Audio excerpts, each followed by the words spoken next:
Salut les Padawan, j'espère que vous allez bien. Aujourd'hui, on va analyser le projet PancakeSwap. Donc, le cake, il y a énormément de métriques qui sont en hausse et on va essayer de déterminer pourquoi, comment les lire, comment les interpréter et comment se placer également si il y a de l'intérêt.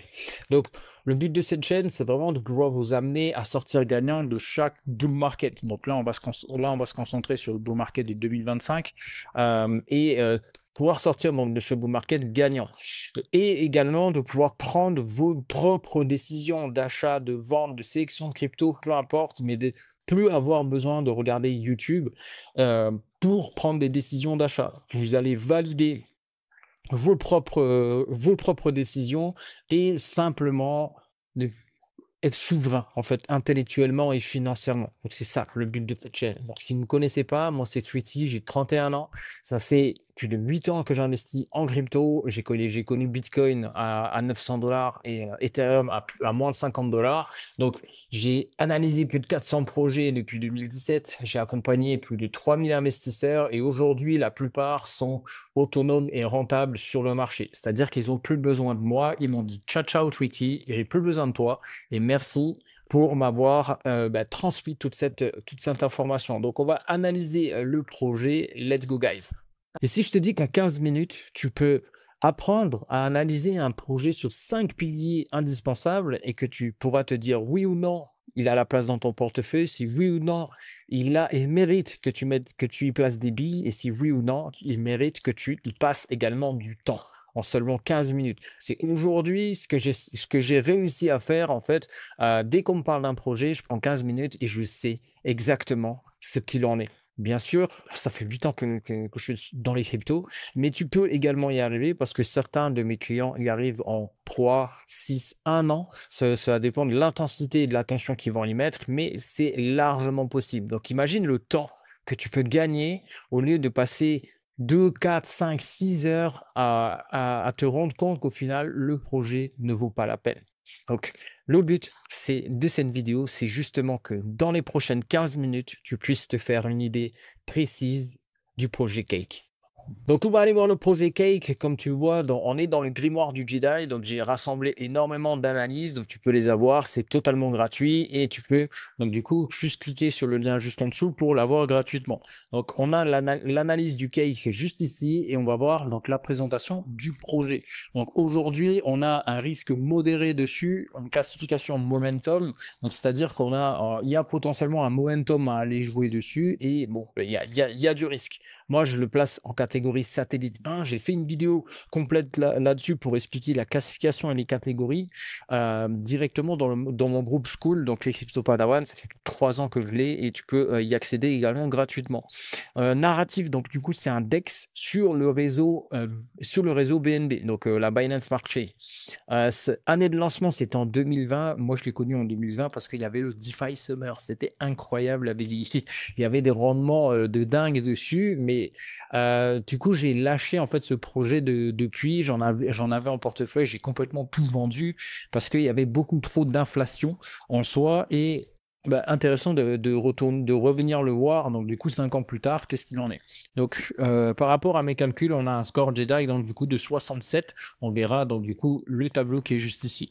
Donc le but c'est pas que je vous lise tout ça parce qu'il y a quand même un peu de lecture, mais que vous compreniez à quoi ça sert. Donc, le Pancake Swap, c'est le DEX phare de la BNB Chain. Donc, en soi, pour aller l'acheter en DeFi, va vous falloir du BNB. OK? Donc, c'est né en 2020 sur un marché sur un marché qui avait besoin, donc, du coup, d'être scalable. Donc, nos buts, en fait, c'était d'offrir, en fait, la même chose que Ethereum pouvait offrir, mais beaucoup moins cher, beaucoup plus rapide. Donc, on peut faire des swaps, on peut farmer, il y a des loteries, il y a également, il y a pas mal de choses en fait qu'on peut faire dessus, des swaps, des pools de liquidité, un peu pareil que Uniswap en fait, son plus gros concurrent c'est Uniswap, enfin concurrent oui et non, son plus gros, je dirais sa plus grosse référence à comparer, c'est Uniswap parce qu'en soi, il n'est pas vraiment concurrent d'Uniswap parce il est pas sur la même chaîne en soi. Donc Donc voilà, on a des détails, les détails ici, vous pourrez aller voir.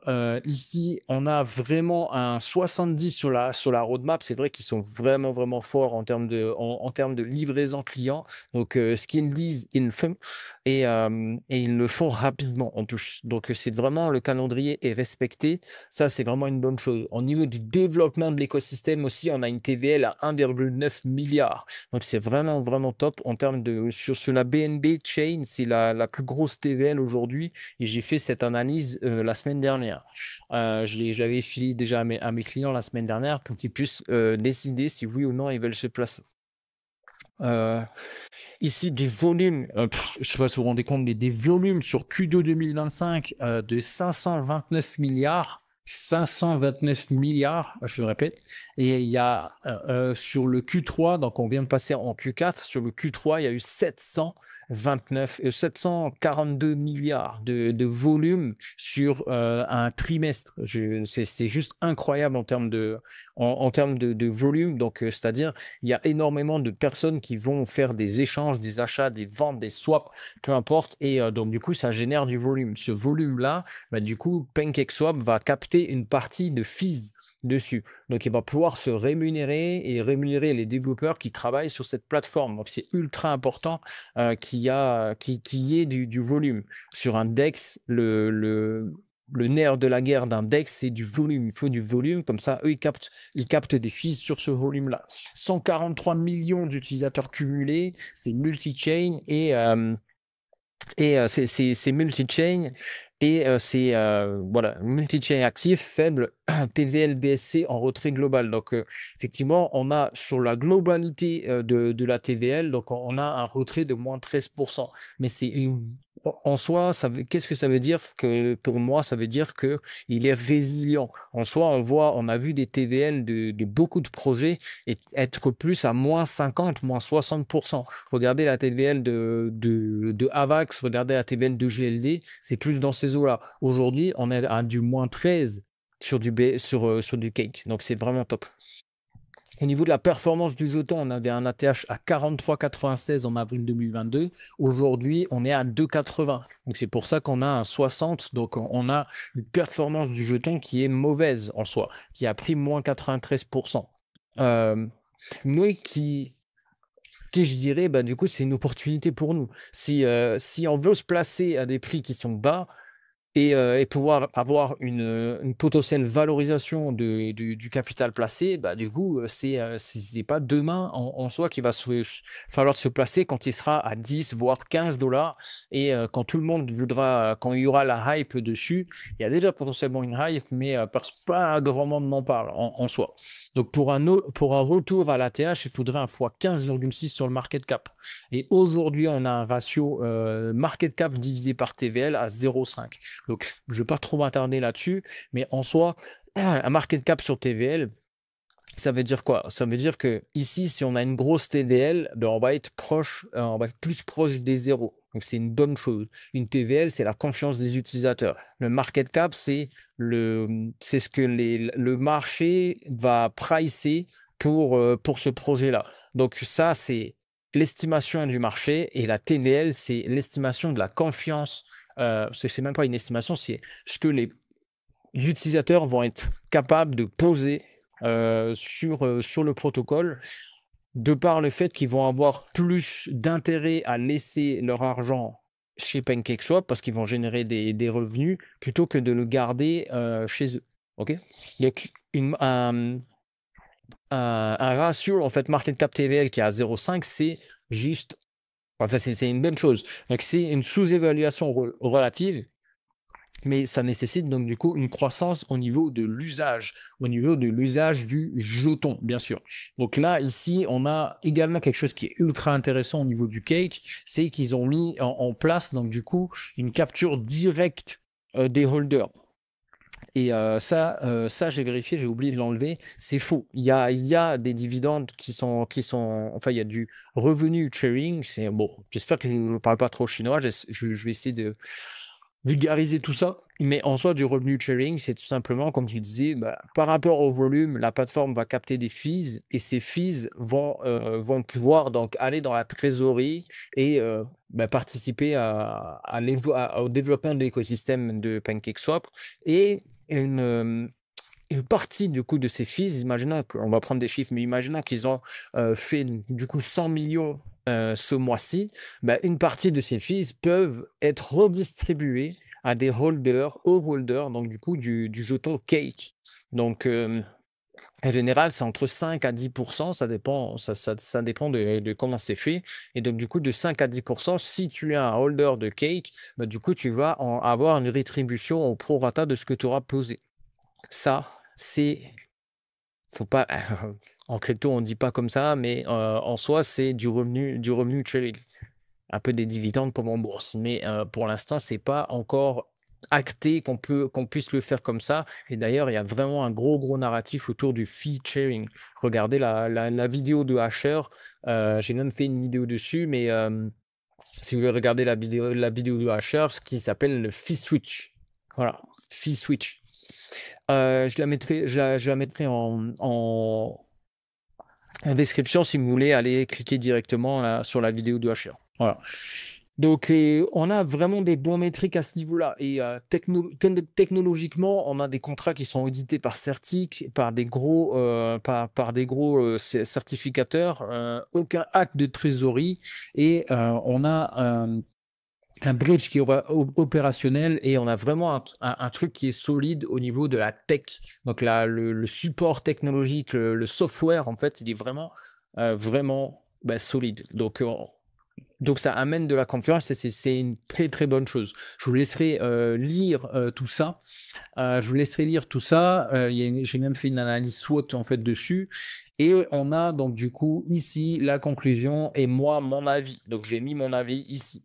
Là maintenant on va aller voir plus les métriques. On va aller voir des graphiques. Donc les graphiques fondamentaux, les graphiques. On va aller voir les graphiques tout simplement. Donc maintenant, par rapport à sa concurrence, qu'est-ce que ça donne? Ben, ça donne quelque chose d'assez puissant. En soi, ici, hop, je vais enlever les trucs comme ça, ces trucs-là, Quickstop, ça sert à rien aussi. Balancer, hop, Aftermatch, on s'en fout. Momentum aussi. Sushi Swap, on peut garder. Trader Joe, Fax, GMX, ça prend le coup. Ok, donc là, j'ai gardé des decks qui sont pas mal, qu'on a beaucoup parlé, ils ont beaucoup fait parler d'eux, notamment Aerodrome. Si vous avez jamais entendu parler d'Aerodrome, c'est le plus gros deck sur le layer 2 base. Donc voilà ce qu'on voit, donc du coup, en termes de volume, ce que ça représente, Aerodrome. Donc voilà, je remets, hop, voilà en termes de volume ce que ça représente. Il y a Orca également on a pas mal parlé de lui, donc c'est un DEX qui est sur Solana. Donc voilà ce que ça représente. Il y a Aster en ce moment qui fait beaucoup parler de lui, mais bon, ça c'est en termes de spot. Donc c'est pour Aster, c'est pas vraiment là qu'il faut regarder. Et là, les amis, on a PancakeSwap. On a PancakeSwap depuis avril-mai en soi. On a vraiment des volumes qui ont grossi, donc un peu comme Radium ici depuis en 2024. Donc Radium a eu sa période assez puissante avec sur Solana, avec les Politify, avec les Trump Coin et tout ça. Ben là, les amis, on a vraiment du gros volume qui arrive sur PancakeSwap. C'est pas qu'il arrive, c'est qu'il est déjà en soi. C'est qu'il est déjà. Donc vraiment, la différence est vraiment notable hein, en soi entre Radium et PancakeSwap. Donc on a vraiment un booster là-dessus. Le Sushi Swap, ben, on n'entend plus beaucoup parler. Donc c'est un peu éteint. Et ici, on a donc du coup le mastodonte, hein, Uniswap qui est en fou, qui sera, je pense, enfin qui est là et qui sera, je pense, toujours là, qui est vraiment puissant. On a ici Hyperliquid, mais c'est pareil, c'est pas un spot qu'il faut regarder. Lui, c'est un perpétuel, donc c'est plus de cette partie-là qu'il faut regarder. Et on a également Meteora qui fait un peu parler de lui en ce moment sur Solana. Donc ici, quand on regarde en termes de volume, les amis, en termes de volume, il a évolué de plus de 10 000%. Il est au-dessus, largement au-dessus Uniswap. Donc, il fait pratiquement 2 fois le volume d'Uniswap en ce moment. Depuis les 3 dernières années, il y a eu une évolution de 10 000%. Et sur les dernières 24 heures, là, il y a eu vraiment un changement assez radical. Ici, en termes de TVL, on est à... Là, si je le mets comme ça, en termes de TVL, d'abord, on a Uniswap, ensuite, on a PancakeSwap. Donc voilà, vraiment incroyable. On a 143% d'évolution de TVL depuis les 3 dernières années. En termes de Spotbex DAU, DAU c'est Daily Active User.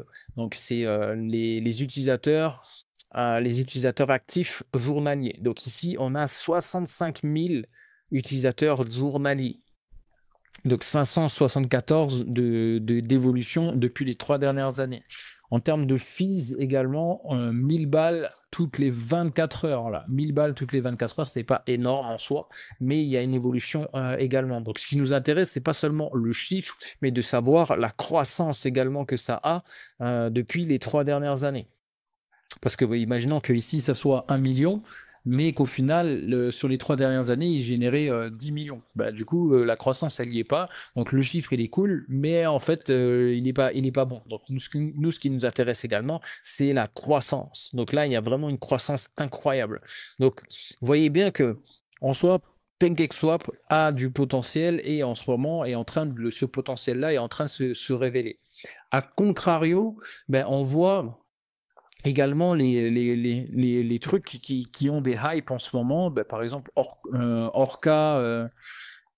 Ouais, non, Aster, c'est pas du tout, c'est pas le bon endroit pour le regarder, mais par exemple Radium, on a des 40 000% de volume qui ont évolué depuis les 3 dernières années. En même temps, il n'existe pas depuis 1000 ans non plus, il existe depuis Radium, il existe depuis 2023.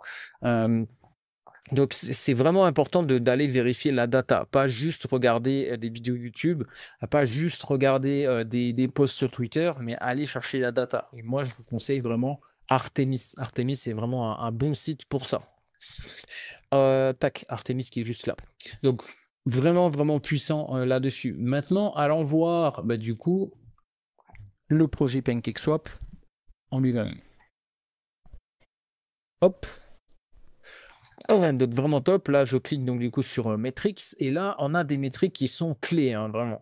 Donc les spot volumes qui sont ici, là, la période sur les 3 dernières années agrégée sur la semaine. Donc on a des daily active users qui grimpent à une vitesse folle. On a une TVL également qui grimpe hein, ces derniers temps. Donc on a 3 milliards de TVL, donc c'est juste incroyable, surpuissant. Donc en mars-avril, on était à 1,1 milliard et là on est à 3 milliards. Donc on a fait un fois 3 depuis. On a des choses qui sont intéressantes en financial metrics, en termes de fees. Voilà, en termes de fees, on a déjà une croissance depuis les 3 dernières années et une croissance qui est folle. Donc on voit juste ici hein, clairement ici qui a tapé un plus bas, et ici il a fait un plus bas, mais plus bas, plus haut que celui-là, et ainsi de suite. Donc c'est des plus bas de plus en plus haut et des plus hauts de plus en plus haut, ce qui définit donc du coup une tendance haussière. Bien, donc vraiment, vraiment intéressant au niveau des fees. Donc là, les amis, ça c'est à la semaine. Hein. À la semaine, là par exemple, ils ont généré 12,4 millions de fees.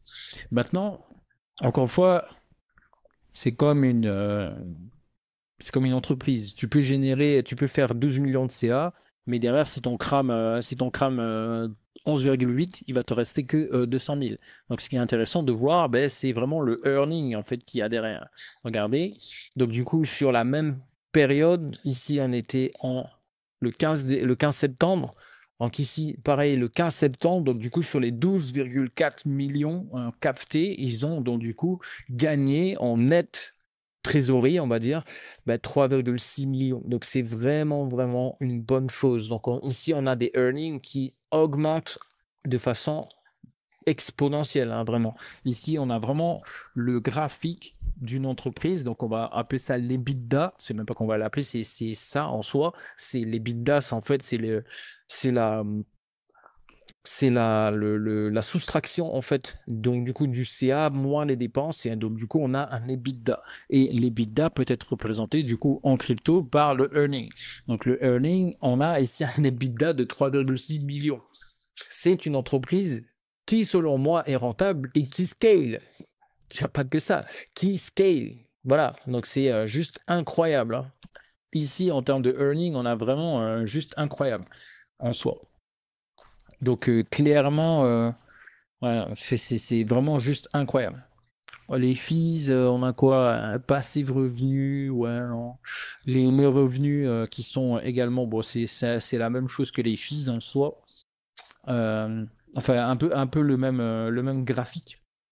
Mais en tout cas, très intéressant faut bien comprendre en fait comment fonctionne une entreprise, en n'importe quelle entreprise, et après pouvoir le matérialiser donc du coup en crypto. Les cryptos n'ont rien inventé.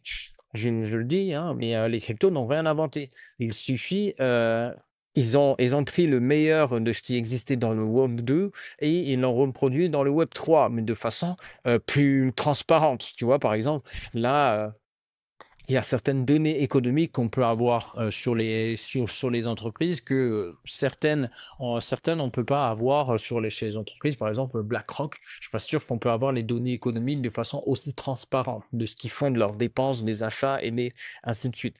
Mais ici, en crypto, bah, du coup, c'est ça également les choses qu'on peut avoir. Voilà.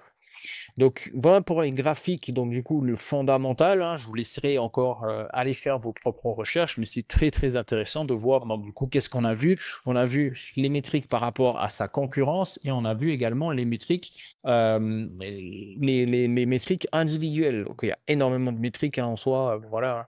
Il y a la circulating supply qui est intéressante à lire et à mettre en perspective par rapport à la total supply, mais tout ça. C'est voilà, mais je vous montre les métriques les plus intéressants. Après, c'est à vous de faire vos propres recherches sur celles que vous voulez développer. On va aller voir donc du coup là maintenant sur le graphique. Let's go.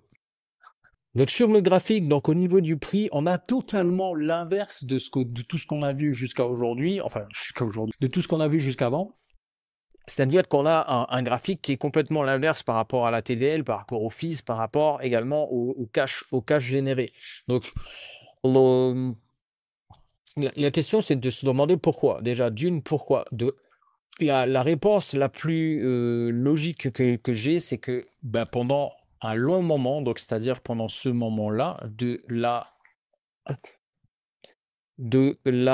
à là, ils avaient une inflation qui était vraiment, vraiment forte. Donc, c'est-à-dire qu'ils donnaient des jetons à des personnes qui ne méritaient pas. Dans le sens où, quand ils disent ne méritaient pas, c'est-à-dire qu'ils n'étaient pas vraiment acteurs du protocole. Ils venaient farmer, on appelle ça, donc ils venaient farmer les jetons cake et les revendaient sur le marché pour se faire de la thune. Donc, du coup, le jeton était en mode ne captait pas de valeur et justement, il faisait de la destruction de valeur, en fait, ce jeton-là.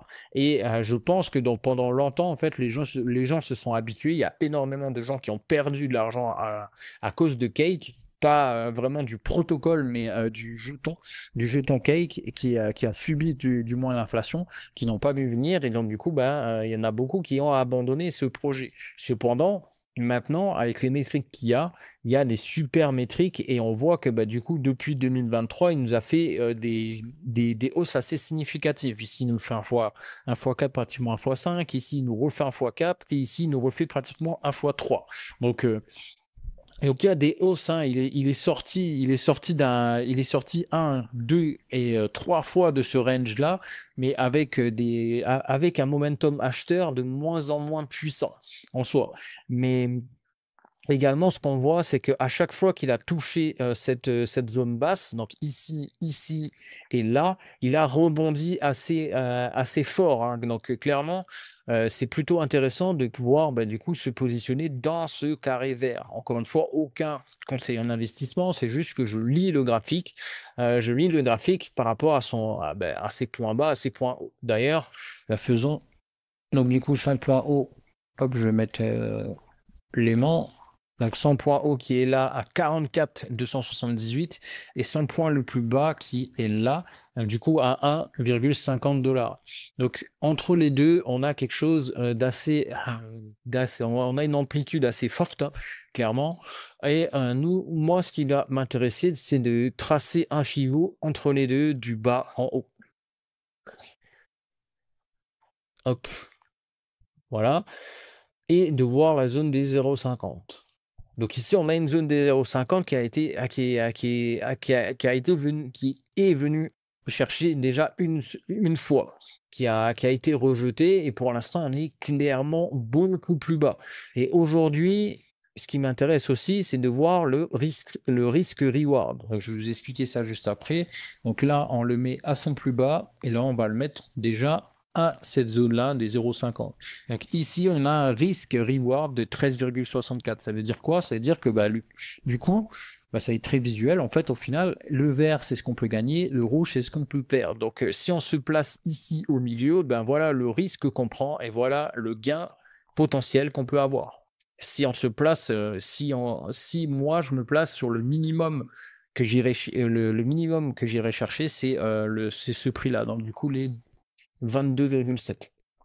Les 22,7, enfin, quand je dis le minimum, c'est à partir de là, je considère que j'ai une zone de référence où je peux calculer donc du coup ce risque reward. Donc du coup, est-ce que c'est intéressant déjà de pouvoir aller chercher? Ensuite, sinon on peut aller voir à son top récent qui a été fait là du coup à 5,22 et on a un risque reward de 1,78. Donc c'est pas dingue, hein, clairement. Enfin moi personnellement, je me placerai pas ici pour aller chercher un top là. Clairement, j'ai des risques rewards bien plus intéressants. Et dans ce cas-là, j'irai chercher beaucoup plus bas. Donc, dans ces environs, dans ces environs-là, où j'irai, voilà, on a un ratio risk-reward à 8,73. J'espère que vous comprenez. N'hésitez pas si vous avez des questions sur le risk-reward, sur le Fibonacci, mais en soi, l'important dans ce ratio-là, c'est de comprendre que plus il est haut, plus tu as de chances de gagner. Et plus tu vas répéter ça sur l'ensemble de tes cryptos, plus tu auras des chances de gagner. Aujourd'hui, il y a énormément, j'aime bien me donner des contre-exemples, notamment sur Tao, où quand il était vers les 400 balles, dans ces environs-là, quand il était dans ces environs-là, il y a tout le monde qui se ruait dessus, alors que du coup, il a corrigé. En soi, je ne savais pas qu'il allait corriger si fort, mais je savais que c'était pas un bon moment pour l'acheter. Pourquoi? Parce qu'on a un risque. Hop, je vais enlever l'élément. On avait un ratio risk-reward, comme c'était pas du tout ça que je voulais, on avait un ratio risk-reward qui était pourri. Donc là, ici, on va le mettre donc du coup à son plus bas, hein, en soi, parce que le but, enfin le plus gros risque qu'on prend, c'est que ça aille plus bas que ce qu'il a été, ce qu'il a visité, et on va le donner donc du coup à son plus haut ici. Donc clairement, se placer à 400 $ sur du Tao, ça donne un risk reward à 0,74. Donc c'est vraiment nul à chier, et on le voit clairement visuellement, le rouge est plus important que le vert. Donc du coup, c'est pas intéressant. Imaginez, je sais pas si vous avez déjà entendu ces expressions-là, mais par exemple pour les courses de chevaux où on dit 10 contre 1 ou 5 contre 1, c'est justement ça en fait. C'est ici c'est un ratio en fait. À 5 contre 1, 5 chances de gagner pour une chance de perdre. 10 chances de gagner pour une chance de perdre. Et c'est ça, en fait, le risque reward. Donc, après, il y a d'autres personnes qui me disent, ouais, mais Tao à 1500 $. OK. Je le mets à 1500. Tu te places donc du coup à 400. En fait, tu vas chercher les 1500. Déjà, de là à là, hop, si je mets là, de là à là, t'en sais rien du tout de ce qui peut se passer. Ça peut faire un truc comme ça et au final, boum, revenir vers le bas. Et du coup, tu prends énormément de risques sur cette partie-là. Et au final, ce risque-là, tu vas le chercher pour seulement 2,43 de risque reward. Est-ce que ça vaut le coup? Personnellement, Personnellement, non, j'irai pas. Et là, je vais vous prendre un autre exemple, donc du coup qu'on a fait, qu'on avait donc du coup sur XRP, où bah il y a pas mal de la commu qui se sont placés sur XRP parce que bah on avait une zone d'accumulation ici. Il y avait c'est énormément de risques, mais par contre au niveau du fondamental, mais au niveau hop. Au niveau du technique, se placer dans ces environs-là, avoir une moyenne d'achat environ ici et bah, du coup descendre au plus bas, donc là, et aller là, on visait déjà le top. Ici, on a, regardez les amis, on a un risk reward à 6,97. Là, oui, ça vaut le coup. On est en crypto, les amis. Il y a des risques, il y a des risques reward qui sont vraiment plus intéressants que sur la bourse ou sur de l'immobilier. Et c'est ça qu'il faut aller jouer. Plus vous avez, imaginez un portefeuille global où vous avez un risque reward j'en sais rien, à 7, à 7. Ben là, oui, vous avez une chance de perdre sur 7 chances de gagner. Donc, plus ce risk-reward-là est grand, mieux c'est en soi. Donc, si on revient sur notre ami Cake, qui est juste là, du coup, se placer dans ces termes de, enfin, dans cette zone de prix, c'est plutôt intéressant avec un risk-reward de 8,73. C'est pas, et là, je prends je prends le contre-exemple également dessus. C'est pas parce que vous avez un risk-reward qui est à 64 que ça va se réaliser non plus. C'est juste des probabilités et le but c'est de mettre le maximum de probabilités de notre côté. Si c'est pas le cas, il y en a beaucoup qui vont investir et c'est beaucoup comme ça en soi. S'il commence à monter notre ami Kate, les gens vont se placer ici. Et donc, si on reprend l'exercice et on se dit, ok, on vise toujours ce niveau-là et qu'on va donc, du coup se placer là, voilà, le risk-reward, il a 1,64. Donc, encore une fois, plus oui. Donc, une opportunité pour toi n'est pas forcément une opportunité pour moi. Et moi, il faut savoir déterminer ce que c'est une opportunité pour toi. Qu'est-ce que représente une opportunité pour toi? Et par exemple, quel risk-reward minimum tu vas chercher? Moi, par exemple, je sais qu'en crypto, je vais chercher des risk reward minimum à 5, minimum, sinon ça vaut pas le coup. Et des opportunités, il y en a tout le temps. Et si je vois un risk reward à 1,64, tant pis, j'ai raté le coche. J'ai raté le coche et je veux des opportunités, il y en aura ailleurs. C'est pas parce que j'ai raté celui-là que j'ai raté toutes les opportunités. Les opportunités, il y en a tout le temps ailleurs. Et notamment, j'avais fait une vidéo sur Ethereum. Bon, franchement, je ne suis pas mouillé, je ne me suis pas mouillé, je ne me suis pas fait chier en soi, mais Ethereum, quand il était là, risk-reward ultra bénéfique en soi.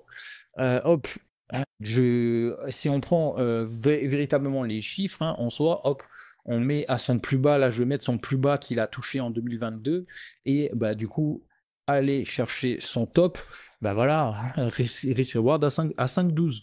Oui, clairement, je prends le risque, ce risque-là d'aller chercher donc du coup un risque de perdre pour 5 chances de gagner. Aujourd'hui, j'ai un x5 au compteur. Je suis pas magicien, je regarde les chiffres et j'utilise des outils qui me permettent de prendre des décisions rapides. Donc là, ça fait beaucoup plus que 15 minutes, mais parce que je prends le temps de vous expliquer. Mais je prends des décisions je prends des décisions en fonction de chiffres, en fonction des fondamentaux. Et là, jusqu'à présent, du coup, je ne vous ai parlé de prix que pour se placer, pas pour prendre une décision d'achat. Je prends une décision d'achat sur, par exemple, des risk-reward, sur un FIBO, sur des fondamentaux, sur une TVL, sur du cash généré, mais absolument pas sur le prix. Le prix va juste nous permettre de me placer et de décider que ce prix-là, ça va être mon prix d'entrée. Voilà. Donc, j'espère que vous aimez ce genre d'analyse et dites-moi vraiment en commentaire si vous avez des questions. Moi, je suis là pour vous aider et j'adore, du moins, aider. C'est le but de cette chaîne, c'est d'aider un maximum de personnes. Donc, si vous avez aimé ce contenu, mettez-moi un like, mais lâchez-moi également un commentaire. Et si vous voulez, donc, du coup, accéder au grimoire, il est justement ici, donc dans la communauté des Crypto Padawan. C'est absolument gratuit. Tous les vendredis, je fais des lives, donc vous avez juste à cliquer ici et à venir vous connecter. Et vous avez donc du coup plein de ressources offertes juste ici, notamment le grimoire du Jedi et la formation également associée. Parce que savoir quelle crypto est la meilleure, c'est bien, mais savoir se positionner et savoir la vendre, c'est encore mieux. Parce que s'il va vous faire de l'argent, c'est pas de choisir des cryptos, c'est de bien l'acheter et de savoir quand la vendre.